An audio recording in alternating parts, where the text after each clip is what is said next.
Welcome back to Pop Goes the Kernel, where we dive into today's latest pop culture, music, television, movies, and more. I'm Libby Heckert. I'm Marissa Armstrong. I'm Gabby Mercedes. And I'm Bella Lindsey. So today's episode will include our final The Summer I Turned Pretty recap, the Emmys, Coachella, and lots more. Let's get popping.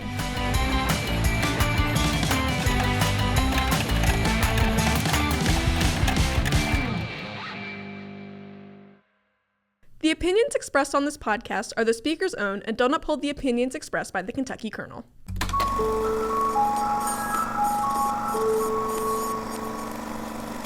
Spoiler alert for all of the Summer I Turned Pretty watchers for the finale. The day is finally here. We have a Bonrad. Yes! I'm so excited, guys. Conrad is my child. I'm so happy. He's finally happy. That finale was a masterpiece. It was gorgeous. The musicality, everything about it, the direction, the film, like, oh my God, when he grabbed the necklace on the train. Oh my gosh. Wow. Let me just tell you. Okay, so I was watching this with 6 of my roommates and all of their boyfriends in my small little living room. We were just piled in there. Literally every scene, we were jumping. I wish we had a camera on us because we were jumping up screaming. But, okay, let me tell you. I have a bone to pick with this episode because I just feel like, why, like, I don't know. This is my own opinion, but, like, cut out the scenes of Jeremiah at this point. Like, nobody cares that he's a cook. He When literally- did he become a chef? Like, He literally irrelevant. spent the entire episode cooking. Since when, first off? Because all of a sudden he's like, guys, I'm cooking for this really fancy dinner. Like, what are you doing? And that's what I've watched all the episodes and I was confused. I was like, when did he like even like Where did it come from? I didn't understand. But I also really liked how we could see more of Conrad's point of view in like the old scenes where we only saw bellies. Wow, when they put any like throwback scenes from like previous seasons, so good. oh, I cried.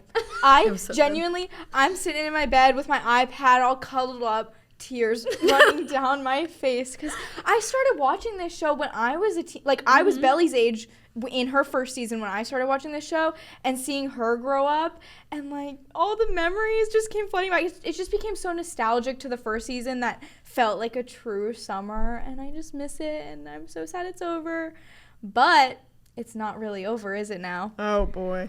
We got the announcement that there's gonna be The Summer I Turned Pretty movie. I'm really excited about it personally because I will never get enough of Conrad Fisher, and I would love to see it in theaters. The Summer I Turned Pretty in a theater setting. It would be iconic in a theater setting. However, what do you mean there's more? That's what I'm saying. It's uncharted territory. I know, Bella, I know you have an opinion about this. Yeah, we have lost the plot. We have really lost the plot. As someone who has read the books, it's uncharted territory. Like, we don't know where it's going to go from here. And how much more really can we get of these two fighting? It would really only be like we have Jeremiah's relationship, we have Stephen and Taylor's relationship, and then we have like Conrad and Belly's. But each episode is already an hour long, and a movie's 1 to 2 hours. You're gonna have pacing problems. You're gonna have things like that. And I think really what like most fans want is just more Summer I Turned Pretty. So I think if they really should or wanted to continue on with this, they should have just done another season. I feel like the writing for the last season actually was not. It wasn't good. It What do you wasn't mean? Very good. So what different. are you going to do? Like, I can't have Jeremiah and Conrad punching each other in the face anymore. Like, we've seen it enough for Hey, the it's past 3 okay. seasons. Jeremiah has his own woman now. He's with Denise, which isn't, well, I guess we don't know if they're together because all we got is them, holding hands under the table like Where high did she schoolers. come from? Why is she there? I don't understand. She just randomly popped up because they're like, okay, you know what? Denise, you take Jeremiah into your home. Like, this all happens, of course, on Thanksgiving? They're like They're doing their little Friendsgiving. event. Yeah. They're like, okay, you know what, Denise, you can have Jeremiah like passing him like he's some like, I I don't know, like totem. Isn't she like 26? I think they just wanted to give him someone to be happy, and he didn't deserve that, quite frankly. No. Like, he should have just ended He doesn't deserve any happiness. He says, I've never been alone before. Like, I don't know what Maybe you is need that not a red flag? Very- Why would you kiss him after he says that? Why is that not like, oh shoot, this guy needs to like learn how to like be himself, be alone, whatever. Like, what? Why? I don't. He's so performative pick me, and I feel like him being alone and like learning how to be himself would have been such a good arc for him. Like, I'm tired of seeing him act like a man baby and giving all these women unnecessary trauma. I also feel like we need to get out of the like incest pool that we've got going on, because Denise had her thing with Steven. Steven is now dating Taylor, who's Belly's best friend. Belly's, Yeah. you know, Belly's been between the two boys. Like, can they find people not in this cousins friend group? I don't get it. Going back off of you, I feel like, guys, I hate Belly. I said this in the last episode. I cannot stand her, and I read the books, like, and I feel like she wasn't this insufferable in the books. She wasn't. Like, Conrad just professed his love to her, and then she goes and is like, "Get on the next train." Like, He's like, oh, I Rolling guess my we can eyes. get breakfast. She's like, I think you should take the first train out of town. And I was like, and oh. then, yeah, and then she goes and finds him, and then like, luckily he's like, I love you too. But like, honestly, if that was me, I'd be like, no, you just like pushed me away. I'm not doing this again. But the running scene to Out of the Woods Out of was the really Woods. good. It was cinematic. It was gorgeous. Like, I sat like that the whole time. I'm like sitting at the end of it, and I send Marissa a Snapchat, and I'm like, We finished it at the exact same time. I go, Marissa, what was that? Like, that was, like, in general, it was a great episode, but honestly, the moral of the story I got from this was maybe Jeremiah should have taken the trip to Paris instead. No, I don't want to see that. I'm not saying we have to, like, follow him, but, like, we saw Belly was like, oh, I'm going to go to Paris. I'm going to, I'm going to become a new person, or if that was even her goal at this point. And you know what? I'm just going to do me. And then Jeremiah's, like, at home in their wedding suite. Yeah. Why hasn't she called me? Why hasn't she texted me? I just want them to ignore him. He looked cute in that scene. I can't lie. He did. Like, I don't know. But the last point I'm gonna say is I could not get over her haircut the whole my God. the whole episode. bob. It was throwing me off the whole time. I was like, it was not so even top Belly. heavy. Like, that's not It even looked her. like it looks like a wig. It Well, does. It does look like, I mean, it probably yeah. is a wig, but, like, it looks like a wig. It was That's just- the That's the issue. Top heavy, and like, I know they're trying to get the like Parisian vibes, but it wasn't as chic as I think they were. They should have gone for like a Gracie Abrams bob. Yes. Which is what. And I was sitting with one of my roommates. She goes to Paris all the time. I don't know why. She just always does. And she was like, you don't wear that in Paris. Like her like random long short With business wedges. casual outfit. I was like, I'm sorry. I could hate on her all day. Like, I'm sorry. It's just like, I can't do it. I wonder which costume designer had, like, the Pinterest board of, guys, these are the Paris looks. And it's, like, all these aesthetic ones on Pinterest. like, I'm That's what surprised she didn't have a beret on. Like, I was like, shocked. Yeah. I thought she would have one. Well, I guess we'll see what happens next in Cousins when the movie comes out eventually. So we remember from last season of Pop how we all said The Bachelorette was getting canceled, right? Turns out it's not. We have our next Bachelorette, and that's Taylor Frankie Paul, who is one of the stars of The Secret Lives of Mormon Wives on ABC. She's part of ABC Universe, which is kind of crazy that this is the first Bachelorette ever that hasn't previously been on a Bachelor franchise show. And I'm excited to see what's going to happen. She's definitely a polarizing figure. Any of the Mormon wives are. We have two of them competing on Dancing with the Stars this season, and now one on The Bachelorette. I think it's ABC's way of trying to get all of their shows intertwined. So you can, if you like Taylor on The Bachelorette, maybe you'll watch Secret Lives and all that stuff. It's a great marketing strategy, honestly. But guys, you know me, I love reality TV. This is like the only reality show I haven't watched. And I see them everywhere. Like, even watching Dancing with the Stars, which we'll get into later, like, why are they there? Like, I don't know. I just don't get the whole dynamic thing, but I'm excited. I We love watched- The Bachelor, so. Oh, we sure do. They have taken the world by storm at this point, and I think it's absolutely crazy because if you really think about this is a Mormon now ex-wife who is going on The Bachelorette. Like, I guarantee you, people have their own opinions on it, which, you know, it is what it is. Everyone has their own opinions, but, like, that's insane. Like, she's breaking boundaries here. Honestly, all of them are. They started off as TikTok stars anyway, but now they're stepping more out of their comfort zone, and that's crazy to me. Like, seeing someone actually change the way they're viewed, because, come on, you're on The Bachelor. You can't be, like, necessarily very family friendly on The Bachelorette. That's what I was saying. I'm like, I was literally just thinking about that. The Bachelor and Bachelorette are, like, low-key very raunchy. Like, Yeah. does that, I don't know. I'm kind of with you on that. Yeah, because you went from being on Secret Lives of Mormon Wives, you do TikToks and you have family and you have your children in these TikToks. What do you mean you're going on The Bachelorette? We know it's not, like, if I were a mom, I would not let my children watch it until they were much older. So that's where my brain is kind of sitting at.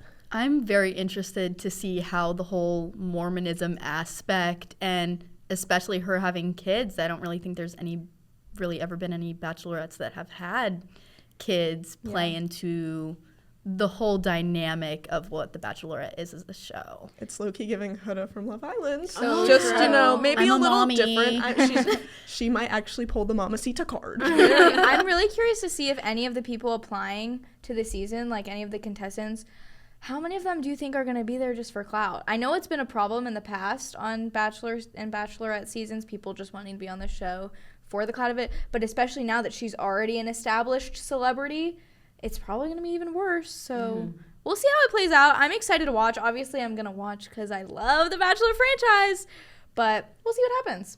So for those of you who don't know, we might be a little bit of Dancing with the Stars super fans, maybe not as much as Marissa's shirts. I had a little bit of a costume change for those of you who are on our video edition of the podcast. I am wearing my Dancing with the Stars tour merch. Can't wait to go again this year. But Dancing with the Stars is back, guys. She definitely wore that during the episode. I was there, and she was very proud of it. Now, it's a new season of Dancing with the Stars, ladies. I was so excited, especially after, honestly, the cast last year, they set the bar high. And honestly, this first episode, they did not disappoint. So, of course, our judges for the first episode were Bruno and Derek, our, classic two males. Carrie Ann was not there. She posted on social media that she was out with an illness and that she wishes she could be there literally maybe an hour or two before they actually aired the episode. So this week's theme was their theme, their personality, that song that they put on every single time that you give them aux, this is going to be their song. Let's get into it, ladies. We have, starting off, our girl Jordan Childs, Olympic gold medalist, dancing a salsa to Break My Soul by Beyonce. Retired NBA player Baron Davis with You Can't Touch This. Love me a good MC Hammer song. Pentatonics, Scott Hoying did a tango to Abracadabra by Lady Gaga. Fifth Harmony singer Lauren Jareggi did a tango to Yes And by Ariana Grande. Alex Earl did a cha-cha to Circus. Dylan Efron also doing a cha-cha to Milkshake. Our Parent Trap icon Elaine Hendricks did a cha-cha to Woman. Our girls from the Secret Lives of Mormon Wives, we have two ladies. Whitney Levitt did a tango to Golden from K-pop Demon Hunters. Absolutely. And then Jen Affleck did a salsa to Nueva York by Bad Bunny. Danielle Fishel, did a tango to Stronger by Kelly Clarkson. Our comedian Andy Richer did a cha-cha to Hold On, I'm Coming by Sam and Dave. Musician and actor Corey Feldman did a tango to It's Still Rock and Roll to Me. And Robert Irwin did a jive to Born to Be Wild. Let me just chime in. Robert Irwin, that was the best first night dance I have ever seen in the history of Dancing with the Stars. He had technique. He pointed his I know. toes. It was great. He was in it to win it. That was a week 7 dance. Like, straight up, I jaw on the floor the entire time. I'm sitting there because he did so well. And obviously, his sister Bindi won in the past. He he just ran with it. Whitney did so well training him. I remember because he was the last of the episode, and I was like, all right, like, I'm gonna go get a shower. Like, it's just probably fine. Like, I'll watch it in the morning. Thank gosh I stayed and watched it because it was so good, guys. It was so good. And not gonna lie, when he ripped his top layer of shirt off, I thought there was gonna be no shirt on underneath, but it's fine.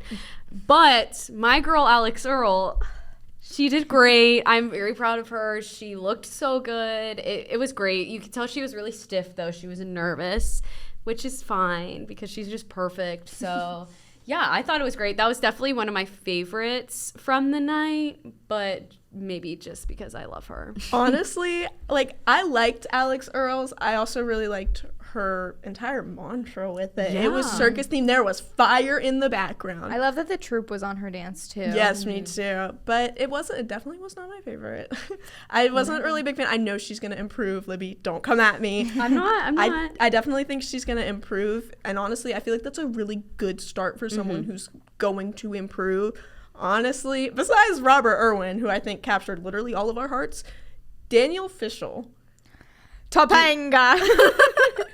I loved her. She did, like I said, Stronger to Kelly Clarkson. It was a tribute to her beating breast cancer. Yeah. That is amazing. First off, I love sappy things like that, just mainly because you're doing something that's so you. And also, her hairstyle, I was getting Topanga vibes. It was everything. Exactly. I am a Boy Meets World stan till I die. Yep. And getting to see my girl Topanga back on that screen, and she did not disappoint. She is so full of energy, so full of life. And I loved her so much. She never danced before then, too, and she did great. Like, you can tell she's there to work hard and like actually try to get it down, and I'm really excited to see where she's gonna go this season. On that topic of people who haven't danced before, this is someone who has, and honestly shocked me.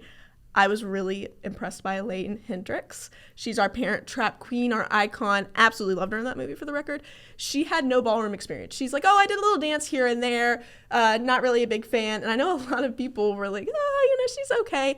And then she drops well, I had to stop doing dance because I was hit by a car. That really, She just dropped it out of took nowhere. me out. My friend texted me.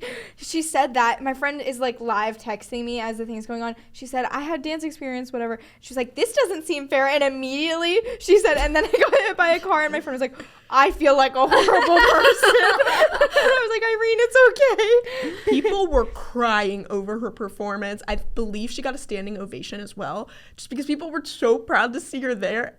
And honestly, that was such a refreshing face. And she embodied that entire dance. Like, I think her facial expressions and her emotions were really good. She is a little stiff, of course, Hit by a car. She was hit by a car. So, but honestly, I really want her to go for the sheer fact that she ate that down.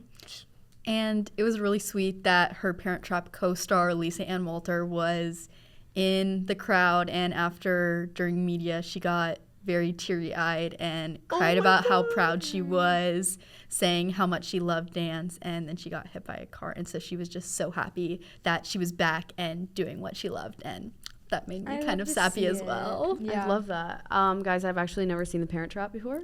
Libby! That's one of my red flags. It's honestly like one of those staple movies that I feel like you'll probably see it on TikTok with the Subway Surfers above it at some point.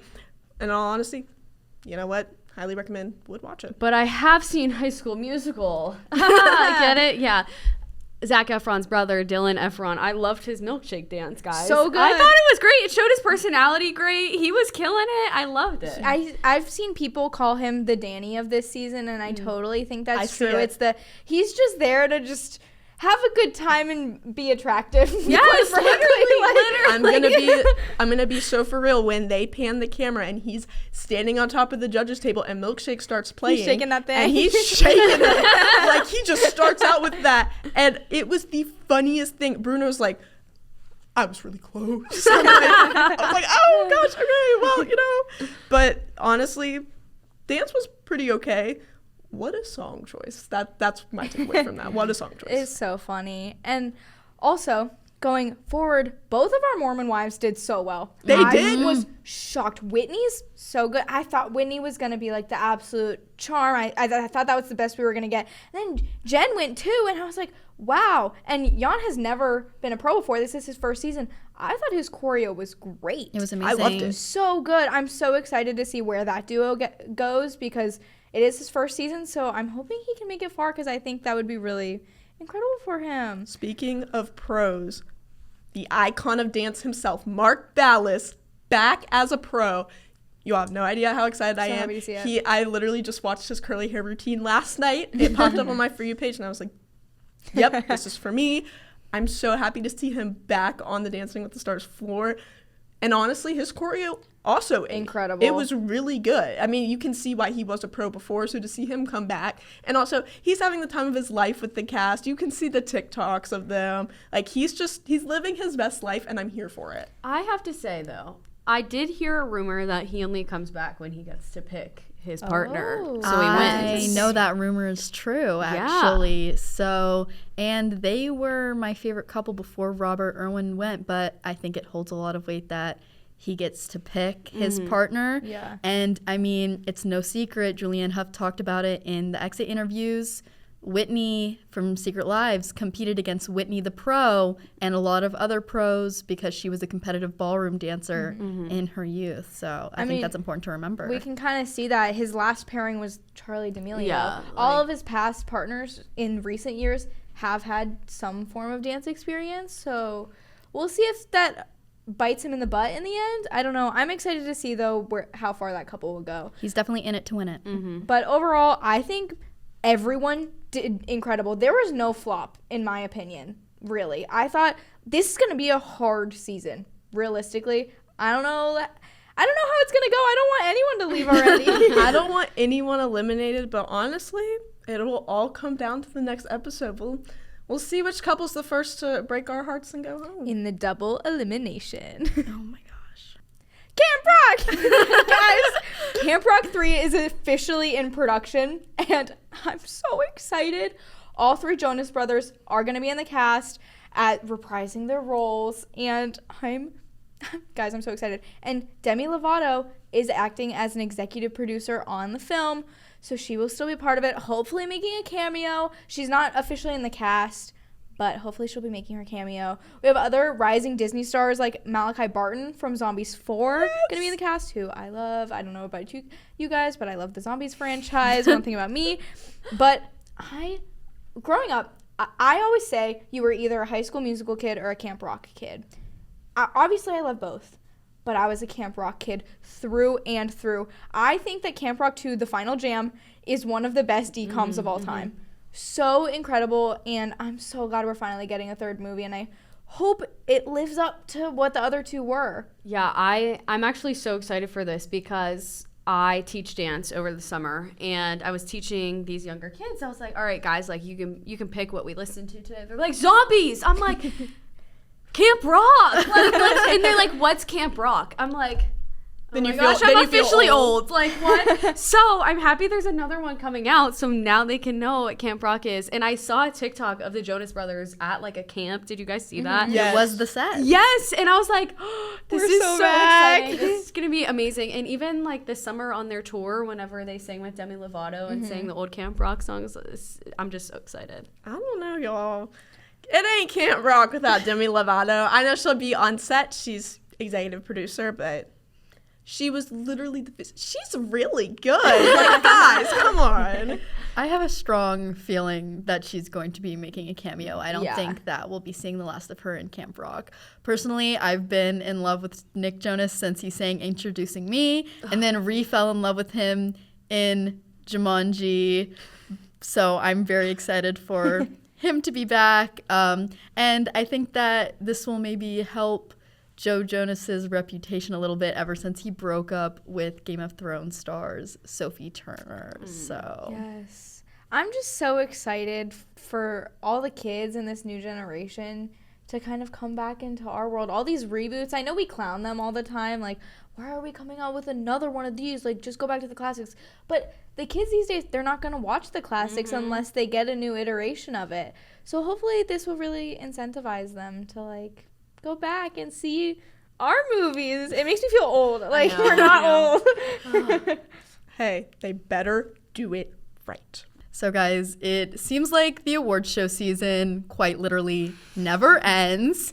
The Emmys happened this past Sunday. There were a lot of big winners, there were a lot of big losers, and there were a lot of controversial moments. One of my favorite winners from this season was Netflix's Adolescence. Basically swept the win in every single category it was nominated in, tied with Severance for most wins, and my favorite win of the night, 15-year-old Owen Cooper became the youngest winner ever for Best Supporting Actor on his first ever acting credit. I mean, I don't know about you guys, but if I went back to high school with an Emmy, you would never hear you would never hear the end of it from me. Girl, I would never go back to high school if I had an Emmy. Like, sorry guys, I'm too cool for you now.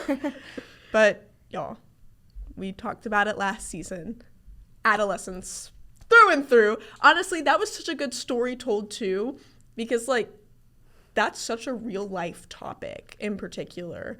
This kid, for those who don't know about adolescence, this kid, he's a little boy, literally just a little boy, and he gets accused of murder.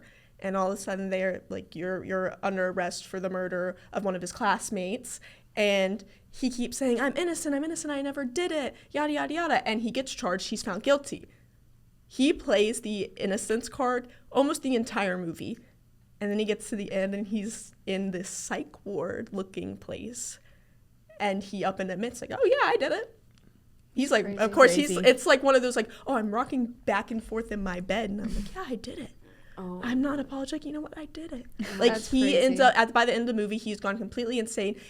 The entire ordeal tore his family apart. So after 1 year, he's still kind of hanging out in this mental asylum. His parents are trying to rebuild their relationship. They cut off all contact with him because they realized their son, low-key, might be a psychopath. Mm-hmm. And the way it was told, I saw it on TikTok first. TikTok saw it first. Mm-hmm.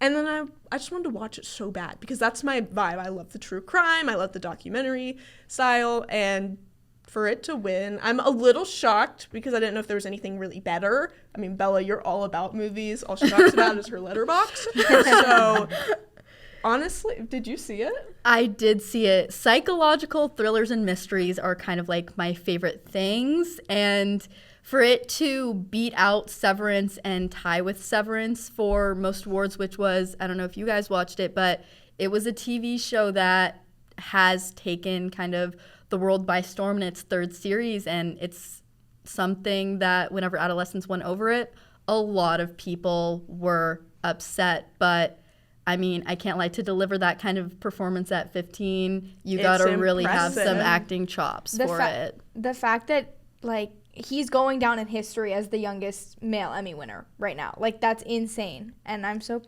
proud of him. I don't know what to do. We talked a lot last season during our awards ceremonies because of course they, like you said, they never end. We talked a lot with Severance and I don't think Adolescence really ever came up. So to hear it beating out Severance at the Emmys is honestly wild. Absolutely crazy. And his little acceptance speech and him thanking his parents for moving to America was just so adorable. I mean, just to be on that kind of stage at 15 is crazy. Speaking of acceptance speeches, it's a very controversial topic. We had the 5-minute acceptance speech from Adam Brody at the Oscars last year, and host Nate Bargatze and CBS came up with a solution to try and keep them short and sweet. We started with a base donation of $100,000 to the Boys and Girls Club of America. Every second that somebody went over, it would be minus 45 seconds, it would be minus $1,000. And every acceptance speech that went under, for every second under, it would be plus $1,000 to kind of try and encourage people to keep their acceptance speeches like very short. It backfired so bad. Oh, no. At the end of the Yikes. night, they had to turn the clicker off for the last like 20 minutes because it was at negative $60,000. Oh my God. CBS and him were literally scrambling. Thank God CBS donated $100K anyway, and Bargatze donated $250,000. But I mean, will there ever be a way to keep these acceptance speeches That's short and horrible. sweet? It's like, horrible because I feel like it really shows the privilege of some of the celebrities. Like the ego. You're there to like give this donation. Like it's essentially free for you to give this donation as long as you keep it short and sweet. And like, yes, if I won an Emmy, I want to thank everyone. But you also want to think about where your money and time is going. And I don't know, it kind of comes off as insensitive to me. You have forever to thank people. Like, thank your mom and dad and your producer or whatever. Your and meme then on like, your people and yeah, move on. get out Keep of it there. 30 seconds. Exactly. I mean, wild. the youngest kid was one of the shortest speeches of the night. So He did it right. It kind of Good just for him. shows, kind of how out of touch these acceptance speeches are getting. Yeah. It's really, really bad. But, presenting awards was they bring back all these celebrities to do it. And we had several reunions. One of the biggest TV shows ever, and one of the TV shows kind of for fall is Gilmore Girls, and Alexis Bledel and Lauren Graham were back for a Gilmore Girls reunion. I didn't watch the Emmys live, but I saw that clip on my TikTok of their little reunion, and I jumped out of my seat. I was so excited because I love Gilmore Girls. Every fall, I'm watching Gilmore Girls. It just puts me in the mood, and it makes me so excited. And seeing them back together made me so happy because they had their Netflix spinoff come out in the past couple years, and I'm just hoping something else comes back. I love every time they're back together. It just makes me so happy. My little mother-daughter duo. I am an autumn. That's the kind of mantra I have for Gilmore Girls. It reminds me of just a pumpkin spice chai. Yeah. Hot, not cold. I will never forgive the spinoff for ending on a cliffhanger. The biggest cliffhanger Who ever. is Rory's baby? Like, I need to know. Please bring it back. The father? I need to know. But we had one more kind of reunion, supposed to be reunion. Grey's Anatomy is another show that's extremely popular and everybody loves. Jesse Williams presented. Jesse Williams. Jesse Williams presented an award alone. It later came out that Eric Dane, Mark Sloan in Grey's Anatomy, was supposed to do it with him, but because of his recently announced ALS, he couldn't. And I mean, I was really, really sad. One of my first big cries at a TV show was when he died in the plane crash in Grey's Anatomy. So, and I love the Plastics Posse. So I'm really sad that they couldn't get to reunite. And I just hope that, he's feeling better and feeling okay and that he'll make it through this. It breaks my heart because his death in Grey's Anatomy, I mean, that whole episode in itself, at the end, it's the picture of him on Sophia's birthday, and he takes a picture with the camera, and it's him smiling. It's Mark Salone, and it's literally like a tribute to him. Even though his actor's very much alive, but his character's not. And I loved Mark Salone. You know what? Him and Derek, they had their issues. McSteamy. Exactly, McSteamy and McDreamy. But Plastics Posse forever. And you know what? I hope they do have the reunion. Even if it wasn't at the Emmys, we need it. I agree 100%. But the Emmys, it certainly was controversial and kind of short-ish, but again, we're very glad that the Boys and Girls Club got $350,000, and we had all these reunions and got to see all these stars on the red carpet, which we'll talk about later.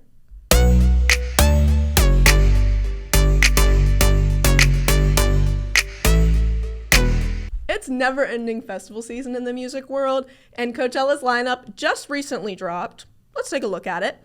We have some popular names performing, of course. Teddy Swims, Cat's Eye, Sexy Red, Addison Rae, Labyrinth, Somber, Leve, Young Thug, and Gigi Perez. But of course we have our headliners, the big names everyone wants to hear. Sabrina Carpenter, Justin Bieber, #Belieber, and Karol G. So, what a lineup, honestly. I'm so hyped. I mean, I think a lot of people have been flaming it because they're like, who are all these people? I'm excited. Like, I mean, obviously I'm not going, but if I were, I'd be hyped because I think there are a lot of big names. Like Sabrina Carpenter, she's finally getting that headline that we all are excited to see. I love Cat's Eye. I love Leve. I love Addison Rae. I think she's going to do great in the festival scene. That seems very much her style. So I think people just saw so much in Lollapalooza this past season. Like, they had so many names. So they're a little disappointed by this set list, but overall, I think it's good. I feel like Coachella last year, I mean, we had Lady Gaga, Charlie XCX, Sabrina Carpenter. There were more, but there were a lot of big names last year. So I think it's like a little bit shocking to not see as big of names, but I feel like music festivals are the place for smaller performers and artists to get, get noticed. But I love Labyrinth, guys. I don't know. It just reminds me of high school, Euphoria, Sundays, the best. But Justin Bieber, man, I'm excited for him to, get back out there and do his thing because... Libby, were you a believer? Guys, I went and saw the Justin Bieber movie in theaters multiple times when I was younger. That makes so much sense. I said it last episode, but I'll tell Bella, I had Justin Bieber dance camp, when I was, maybe in first grade. Loved it. It was awesome. I just, I don't know. Justin Bieber, some of his songs from when he was little, the sad ones about his parents getting divorced, guys, you have to listen to them. They're really, sad. Go back. You just gotta go back. What Justin Bieber were you listening to? In my head, I'm like, baby. No, because me and my mom would have the CDs, and we would listen to them in the car, and it would be all the songs. Imagine being, 14 and writing about your parents getting divorced. Hey, he was famous. Crazy. Hey, he's making money. So. On the topic of headliners, let's circle to Karol G for a second. Who even is that? Who even is that? That's what I asked when I read it.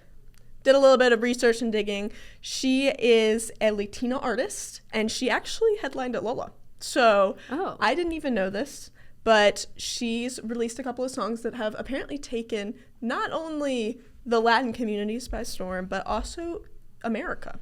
I did not know this. I don't think I've listened to any of her songs. Maybe it's just because that's not exactly my vibe of music to listen to. I didn't even know who she was. I honestly assumed it was a band. It's just one girl show. But I'm pretty excited to see how it goes. You know what? Justin Bieber's alive. Low-key thought he was dead. He's back up there. Back. I just want him to bring out Nicki Minaj and sing Beauty and the Beat. That would make my life complete. I know the whole Just Dance to that song. I'm not even joking, guys. I could do it for you right now. And that's iconic. Yeah. Honestly, if we could just have a music festival where it's all the Just Dance songs, that the would be iconic amazing. ones, That would be great. I'd buy tickets to it. I don't care if I have to sell my car for it. That was my vibe. Lolla was crazy this summer. Guys, ASAP was there. Oh, man, I wish I was there. It looked great, but I'm excited to see what these smaller artists do because, they could get their real big start here. So it's a good place for them.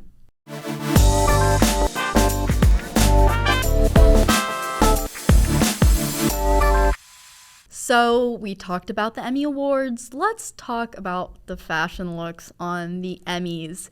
Pedro Pascal wore a all-white suit and looked like the fourth member of the Three Blind Mice. That's so funny. Overall, I think the men really stepped it up. My number one thing is I hate when they just go to the Met Gala and they wear black suits, but there were practically no black suits this year, no non-interesting suits. Patrick Ball, one of the stars of the pit, wore a all-purple look that I loved. Another star of the pit, Noah Weil, who had a big win at the Emmys, wore a custom suit made of Figs, which is a scrubs brand, and dedicated it to first responders and healthcare workers, which was just really sweet and really cool. Jenna Ortega kind of had a spin on naked dressing with her Wednesday vibe. and did a Death Becomes Her look. And the most talked about looks of the night were the RuPaul's Drag Race crew. Corey King dressed up as Michael Jackson and Joella dressed up as a Labubu. And it was definitely the talk of the night. It's so funny because I'm scrolling through TikTok, you know, and all of a sudden, Emmy's red carpet, a Labubu walks on the screen, and I was like, one, who is that? Two, what? Like, what are you? I was like, what is the motive of this? But I don't hate it. Like, it's funny, but I was just really confused. I don't know. Many mixed opinions on the Labubu look. Oh, I just know Libby would have ate that up. Guys, I still need to get one. Still need to do it, but I haven't pulled the trigger and bought it yet. But why? But I'm scared I'm not gonna get the secret, guys. Remember we talked about the secret one that I want. But the fig scrubs fig suit. That is so cool. I love that he did that because that's like actually has a story behind it, and it's like not someone dressing up as a Labubu. It's like, you know, there's some heart behind it. I love that. I love that they made that for him. Mm-hmm. Yeah. He wanted to wear, he wished he could have a suit made of fig scrubs. And they, by God, they did it. Yeah. They sure did. Noel challenged them and they He stepped delivered. up. I mean, that's something that I love about award show. One thing you can always count on is at least one crazy, insane look. And we Always. certainly had that, so.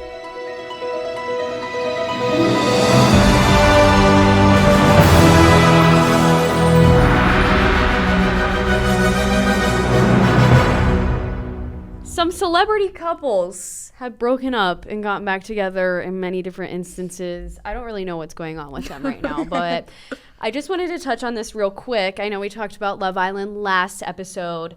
Okay, so Iris was dating Pepe. I almost said TJ. Iris was dating Pepe after the show ended. Okay, they were out and about together. I love Pepe, guys. Oh, yeah, he was my favorite. And then they broke up because I'm not sure if he actually cheated on her, but there were rumors of cheating and they broke up. Mm-hmm. If you didn't watch the show, Iris was originally with TJ during the show, but then TJ got sent home and then Iris ended up recoupling with Pepe, whatever. Which was kind of weird because they were like best friends. I don't know. So weird. But now Iris and TJ are together in real world. They were at Fashion Week together. They were together. Like, what is happening? Like, I'm honestly sad because I love Pepe. But at least they look happy. I don't know. I think it's just weird. Like, I'm happy to see them back together. I think on the show you could tell that they really cared about each other, and I could tell she kind of was only with Pepe just because he was there and they both wanted to be on the show. But now she's actually back with TJ, and like, see, he was never like my favorite, but I like the two of them together. I think they matched each other's energy really well. I liked them a lot together. Libby, I love you to death. Pepe is not all that. I'm sorry. I liked him. I thought he was okay.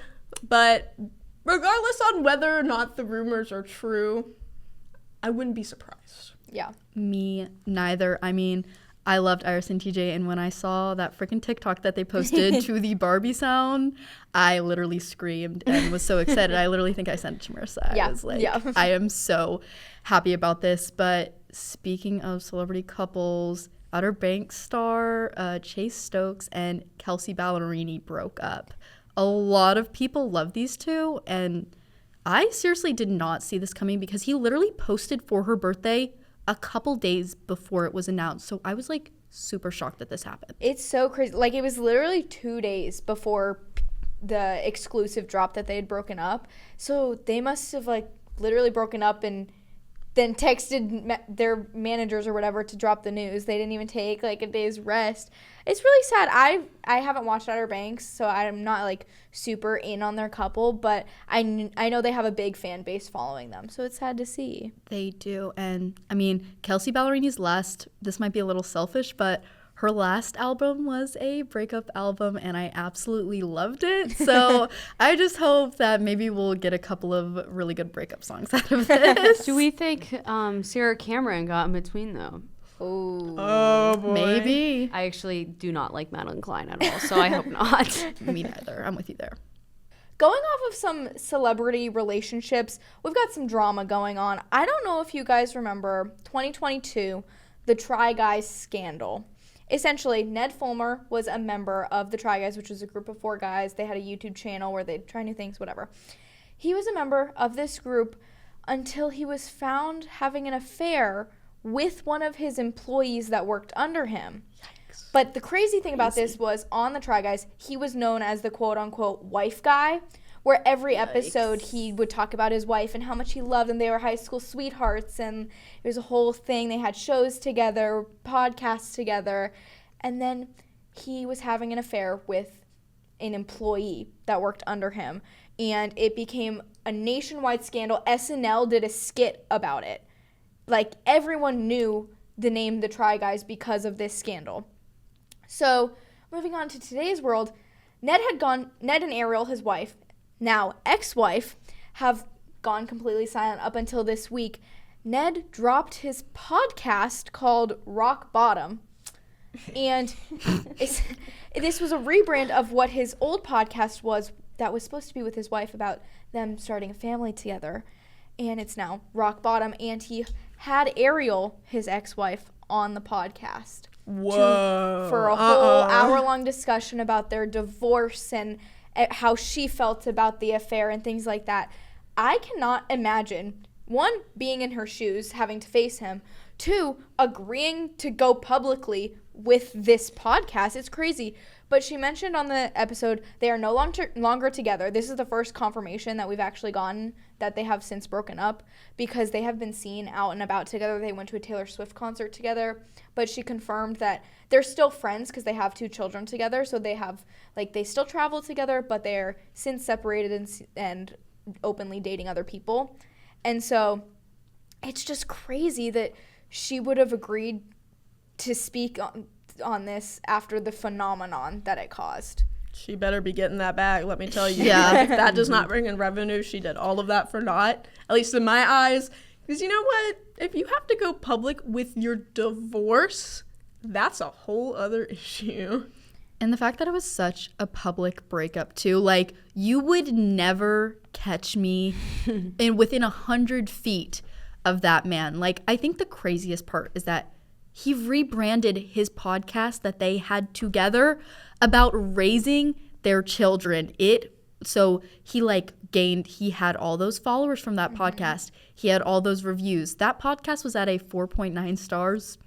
After this Rock Bottom episode came out, it's now at a 2.3 as of record. Crazy. And all of the Try Guys members, the still current Try Guys members that are no longer with Ned, don't like Ned, have since posted about it. Keith posted something on TikTok saying, don't give him the attention, whatever, because he just went up and did this on a random day, and everyone they've always felt betrayed by him because this company lost all this money from not only the scandal of it all, but the fact that Ned was a owner of the company, and so they had to buy him out of the company to get him fired. And so it's just crazy. I can't believe that he's honestly coming back to the internet. This podcast that he is launching is supposed to he's going to have guests on there that have also hit rock bottom, essentially, and talk about how they came out of that. So I wonder what guests we'll be seeing on this podcast, and probably won't do very well. So I think it's a really bad move, and I think it's only going to backfire on him.